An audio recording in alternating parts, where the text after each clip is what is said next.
Welcome. If your Gmail inbox is filling up with unread messages and those bolded lines are driving you crazy, you're in the right place. Today, I'll show you exactly how to mark emails as read in the Gmail app quick, easy, and fully updated for the latest version of the app. So, let's get started. First, open the Gmail app on your phone. You'll land right on your inbox where you can see all your messages. Now, to make things easier, we'll only view the emails that are unread. Next, tap the menu icon, that's the three horizontal lines in the top left corner of your screen. This will open up a sidebar with different options and folders. Scroll down a bit and tap on unread.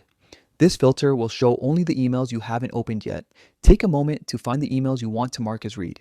Whether it's newsletters, updates, or those one-word replies you don't need to open, you can clean them up quickly. Once you've found them, long press on any email you want to include. When you do this, you'll see a small check mark appear beside it. You can tap on more emails to select as many as you like. After selecting your emails, look to the top of your screen. There's a small open envelope icon that's the mark as read button. Tap it once, and just like that, the bold text disappears, meaning those emails are now marked as read. It's that simple. Your inbox instantly looks more organized, and you can focus on what really matters. To recap, here's what we did. Open the Gmail app, tap the menu icon, choose unread, select your emails by long pressing, and then tap the mark as read icon. Now you can manage your Gmail more efficiently. Keep your inbox clutter-free and stay on top of your messages without opening every single one. Thanks for watching.